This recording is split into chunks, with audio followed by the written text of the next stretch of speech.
What's up guys, welcome to a new Ragnarok video. Today I'm going over the strongest humans in a more prediction based format for fighters we've yet to see, and some discussion about the strongest, human fighters so far. I thought it would be a good time to make this video now considering two gods are fighting, so kinda lacking in, human involvement. So yeah, onto the video. It's very clear that so far, Adam and Sasaki are the strongest humans, and they'll most likely stay in the top 5 by the end of the series. Adam, he faced Zeus, with Zeus possibly being the strongest god in the whole series. If not, I don't see him leaving the top 3 strongest out of everyone in the Ragnarok series. If he does, I'll be pretty shocked, but based on everything we got from Adam and Zeus during their fights, it's pretty clear that they will stay at the top or close to the top, and just Adam with his Eyes of the Lord ability is just broken all around. Then we have Sasaki, who defeated Poseidon. During their fight, Poseidon was compared to Zeus multiple times and kinda implied to be stronger in some regards,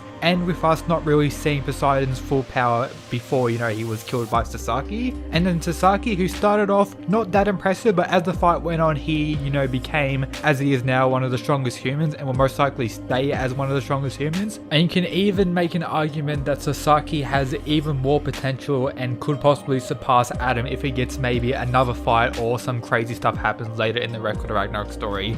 So Sasaki as a whole is broken and will most likely stay near the top as one of the strongest humans. I'll probably say Sasaki and Adam are at least 1 or 2 tiers above every other human we've seen so far in the Ragnarok tournament. And now I'll go over some predictions about the remaining human fighters who could possibly get on the same tier of Adam and Sasaki, or maybe even surpass them. Let's go. Before I continue, make sure you're subscribed, and if you're an absolute mad lad, check out the other stuff in the description like the Discord and Patreon. Now back to the video. Let's quickly talk about characters I don't think will be at the top. They'll probably be around mid tier to low tier and maybe have excelling features in their specific match, but in the broader scheme they won't be too powerful and probably be around the mid to low tier. So we have Okita Tsuji, another swordsman in the human lineup. He may be pretty speedy, pretty fast, but I don't think he's going to be as powerful as Sasaki was during his fight. And I predict him fighting Loki, and I don't really think Loki's going to be on the same levels like Poseidon and Zeus. So yeah, Okita Tsuji will probably be more a low tier to mid tier fighter. We also have Kintoki.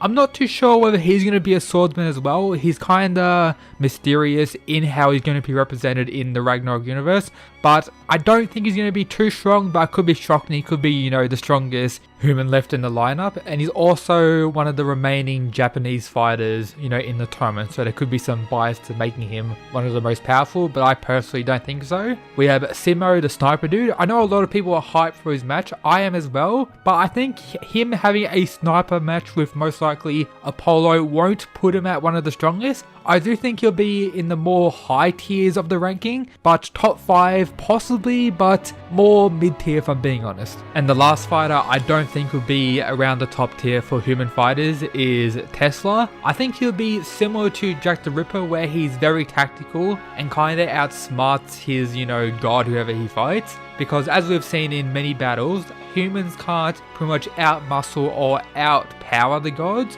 so they need to use tactics to do that. So I think he'll win by using, some crazy insane tactics to defeat whatever god he faces. But in a broader scheme of things, he'll be similar to Jack the Ripper, where he'll most likely get destroyed by other humans and other gods who won't initially fall for his tricks. Now let's talk about the human fighters who I, have faith in being the strongest in the lineup.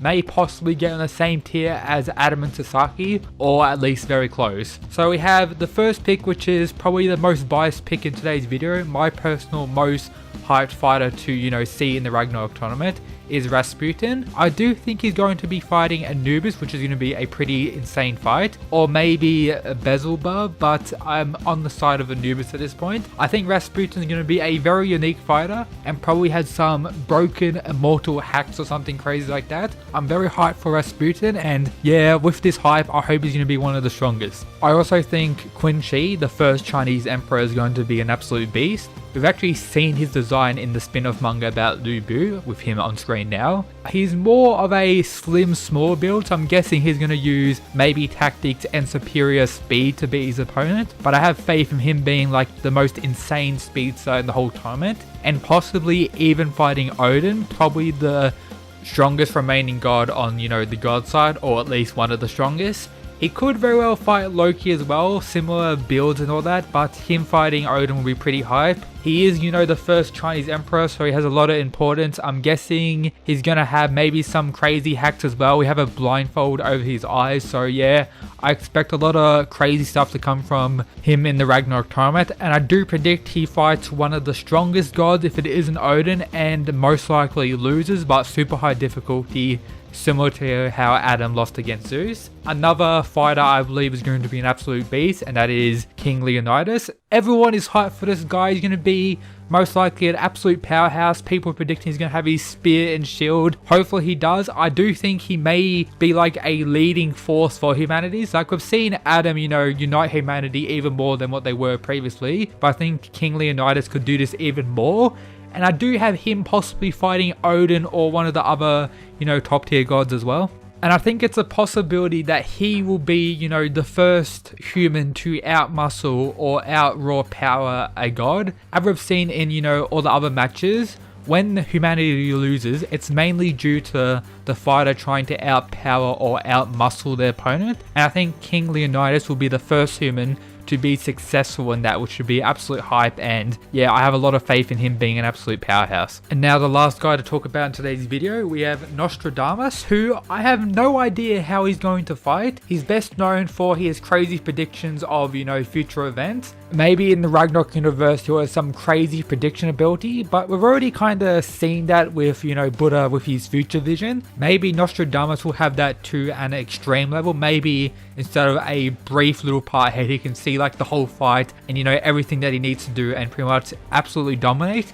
And people have also been predicting that he's, you know, already seen what happens at the end of Ragnarok, and maybe the future he saw or he predicted is the gods winning and, you know, humanity getting destroyed. So maybe his role in, you know, the Ragnarok tournament is to win and pretty much change this future. He may have doubts in himself, but he may have worked out a way to fight against his own prediction and overcome what he initially thought was his unique power and, you know, become an absolute beast. Again, I'm not too sure what weapon or how he's going to fight, but I believe he's going to be absolute beastly and one of the strongest human fighters. And yep, that's pretty much everything for today's video. So Adam and Sasaki most likely will stay near the top. I do think King Leonidas will enter, you know, the top 3. Rasputin, I hope, is going to be number 1.